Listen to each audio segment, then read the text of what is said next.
Halo Pleci Mania, semakin hari semakin banyak sekali teman-teman yang menggemari memelihara si kecil mungil berbulu halus, manis dan bersuara lantang, Pleci.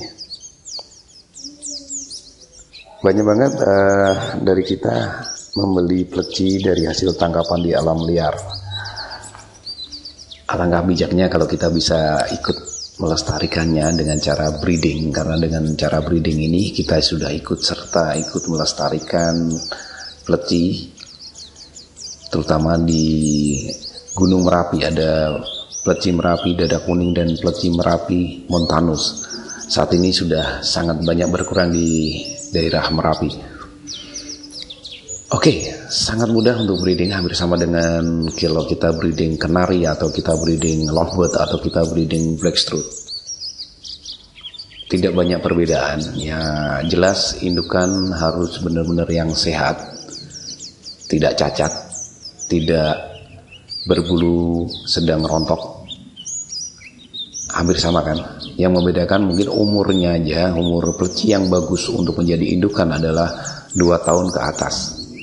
Dan usahakan Pleci yang sudah jinak, karena dengan Pleci yang sudah jinak, saat kita memindahkan kandang, mereka tidak stres. Cara membuat Pleci yang jinak mungkin teman-teman sudah tahu semua, dengan cara sering dijemur di pagi hari dan disemprot air. Nah itu yang paling sederhana sekali. Oke, kembali lagi ke calon Pleci indukan betina.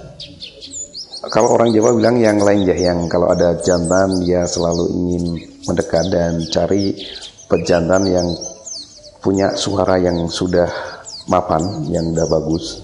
Jadi saat ada kicauan, Pleci betina akan memperhatikan kicauan sang jantan. Hal itu yang perlu diperhatikan juga. Nah sebelumnya persiapkan dulu kandang ukuran 40 kali 60 yang sudah diisi dengan tempat untuk bertelur dengan serat nanas yang hampir sama dengan kenari.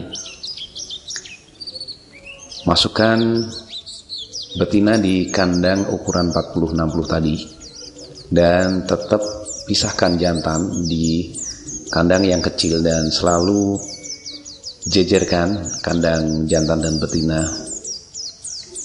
Ini untuk pengenalan, biasa berlangsung 1 hari, 2 hari sampai 3 hari.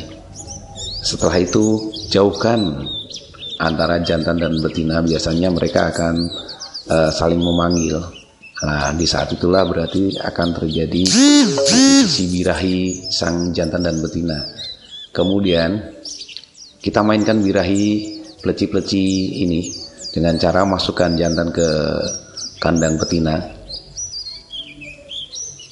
Nah biasanya mereka tidak langsung kawin, tapi mereka akan saling mendekat dan saling mengusap kayak orang-orang pacaran gitu.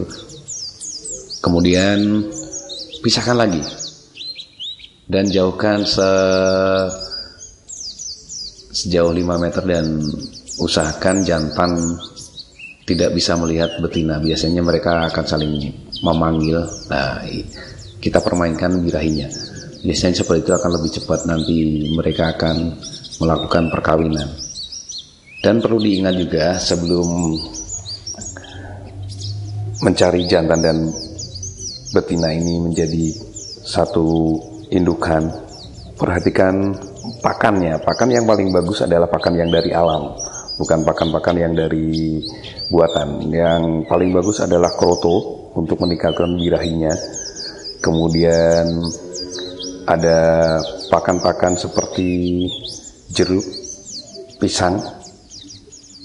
Dan untuk menurunkan birahi biasanya teman-teman bisa memakai pepaya.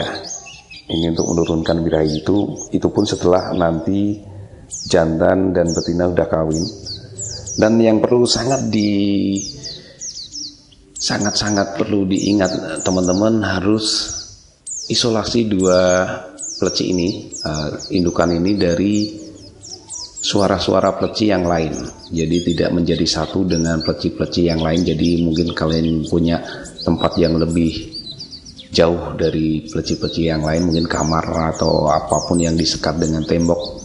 Jadi mereka tidak bisa melihat pleci-pleci yang lain, karena biasanya kalau ada pleci-pleci yang lain yang terlihat oleh mereka tidak akan kawin, mungkin malu kulit ya. Jadi mereka tetap punya privasi.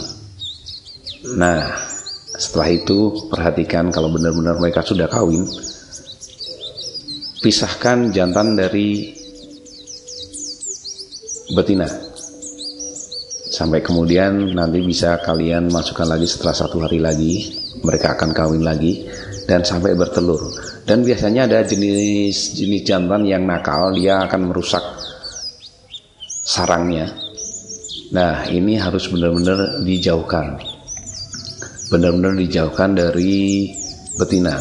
Bahkan untuk suara jantan ini yang sudah dikenali betina, benar-benar mungkin bisa dititipin di tetangga atau dimanapun. Yang jelas jangan sampai jantan ini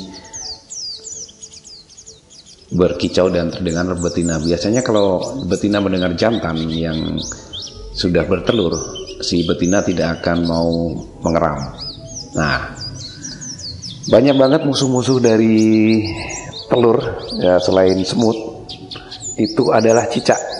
Jauhkan kandang yang sudah ada telurnya dari tembok, karena biasanya cicak-cicak lebih mudah untuk masuk ke kandang yang sudah ada telurnya itu kalau ada di tembok. Jadi usahakan digantung yang kemudian dikasih kawat, jadi cicak akan sulit untuk masuk ke kandang. Pakan jelas harus rutin, pembersihan kandang juga harus rutin, karena biar bakteri-bakteri atau virus-virus yang menyerang indukan betina ini, karena indukan betina ini biasanya rentan sekali karena dia akan seakan-akan puasa dalam mengeram anaknya seperti kenari dan blackstrut. Nah, ini yang teman-teman harus ingat. Cicak adalah musuh nomor 2 setelah semut. Kalau untuk menghilangkan semut mungkin teman-teman sudah tahu. Perhatikan juga cara atau perilaku betina yang saat mengeram. Kalau dia sering keluar dari sarang, berarti dia masih terganggu dengan suara jantan yang ada di sekitarnya, atau mungkin suara jantan yang menjadi jodohnya. Itu sangat kita perhatikan. Jadi isolasi adalah sangat penting. Kita tunggu sampai 12 atau 14 hari. Biasanya telur-telur itu menetas. Kalau lebih dari 3 minggu, ya wassalam. Berarti telur itu sudah wassalam, sudah busuk.